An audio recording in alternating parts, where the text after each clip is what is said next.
Shalom Aleichem and welcome to Online Smicha. We know the saying that a man's best friend is a dog. And the question becomes, what is the Torah view? Is there any special halachas that are connected with the dog, the pet, the dog? So first of all, everybody's aware what the Torah says in Chumash Parshas Boi. The Torah says that when the Yidden were leaving Mitzrayim, U'lechol b'nei Yisrael le'yechratz kelev l'shoinei, that for the Jews, as they're leaving, no dog was barking. And that seems to be a miracle. Everybody makes a big issue about the fact the dogs weren't barking. And the Mefarshim try to understand, what is the great miracle? It happens that dogs are quiet. What is the great miracle that we find that, wow, because of what they did, they're going to get, as I soon say, they'll get some great reward. What's the miracle? So I'll quote to you some of the answers which are brought.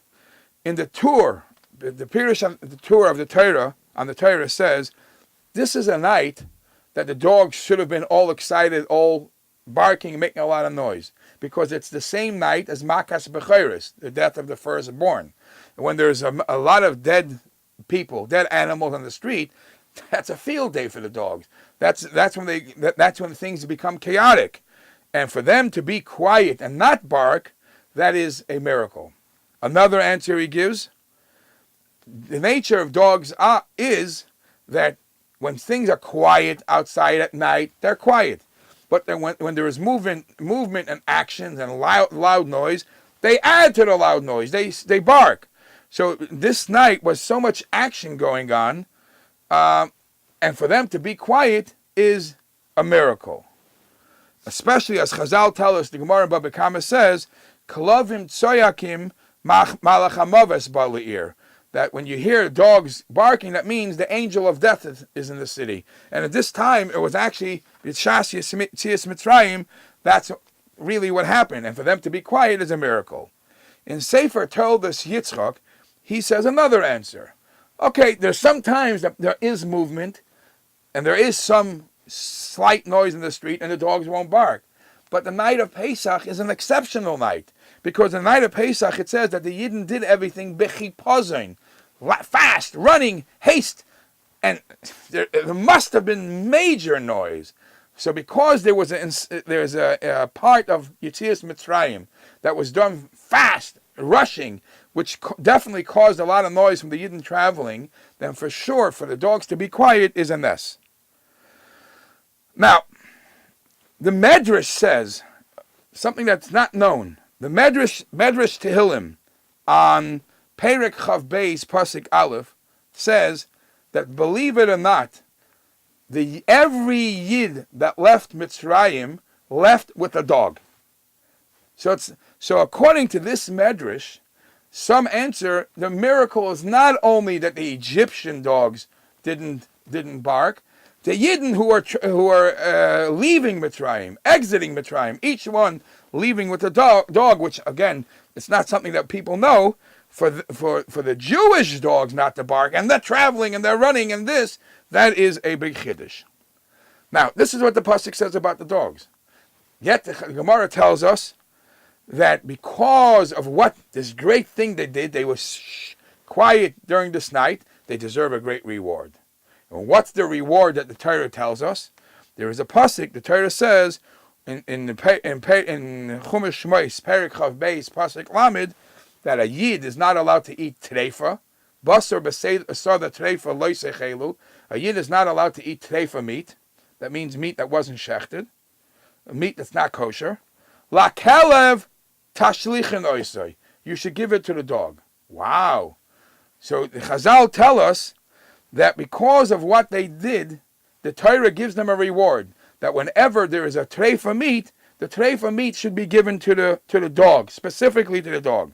In other places, it says that even though all animals, Chazal tell us, sing shira, sing praise to the Eibishter, but that the dog should sing praise to the Eibishter, even though the dogs have a title of Azei Nefesh, a very chutzpahdik type of animal. For them to be able to sing Shira HaKadosh Baruch Hu, that's a ness, and that's a reward that was given to them as a payback for what they were quiet in Mitzrayim.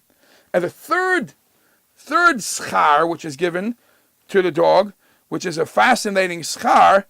It says that to fertilize or to help the making of the parchment from the skin into parchment, you need some kind of fertilization. You need some kind of fertilizer.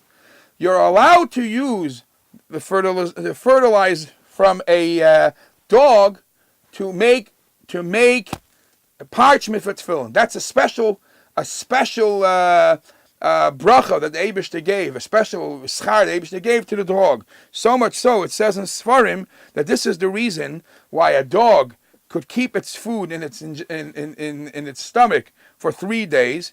So even if it does do what it does, and it does let out soya, it doesn't have such a bad smell like any other animals, because that's part of the schar, so you should be able to use it for fertilization for if you ever have to make skin, parchment for a mezuzah, for tefillin. That's all as a reward for them not barking. Now here is a interesting thing. It says, as mentioned before, that the Yidden, when they have treifa, they have to give it to the dog. Is it really that every treifa we give to the dog? So Rashi in that pasuk says you could either give it to the dog, or if you want, you could give it to a guy, somebody who doesn't have to eat kosher. It's not mandatory. Tosfos in Maseches Yuma, Daf Lamed Vav Amud Beis, says giving the treifa to a dog to eat is you're fulfilling a mitzvah saseh. You're fulfilling a positive commandment. The Ramah in Shulchan Aruch Yeridei Siman Kuf Yud Zayin says you don't have to give it to the guy. You don't have to give it to the dog. You could give it even to a guy. But many other poskim, as it's brought in Darkei Tshuva Siman Chav Tes, many other poskim disagree and say no. The Torah insists for this great thing that they did that you should give it to the guy. You should give it to the dog. So strict this is. The Minchas Chinuch in Mitzvah Ayin Gimel writes, Tama, I am shocked. Why is it that the people, all the poskim that count down how many mitzvahs in the Torah, don't count that one of the commandments in the Torah is that treifa has to be given to a dog. We have to show hakaras hatov for what they did. Speaking about hakaras hatov of a dog, I want to share with you 2 stories that are mentioned in Yerushalmi Maseches Trumas. And one story is mentioned that there was an individual that one time an honorable Rav came to his city. Oh, so he hosted him, he brought him to his house, he fed him, he sat him at the head of the table, and he's feeding him this luxurious meal. But right next to this great rabbi, the host puts his dog, the dog to sit there. So the rabbi turns to the host and says, I appreciate everything you're doing to me. However, what did I do wrong to you that you put your dog to sit next to me? That's the honor you're showing to me. So the Baal Habayis says, Chas v'shalom, God forbid, heaven forbid. I didn't mean it to disrespect you. On the contrary, the dog deserved great honor. Why? Because there was one time people were breaking into our house and they were hurting my family, myself, my wife. They were doing terrible things. And it was only because of the dog that they ran away and our family was saved.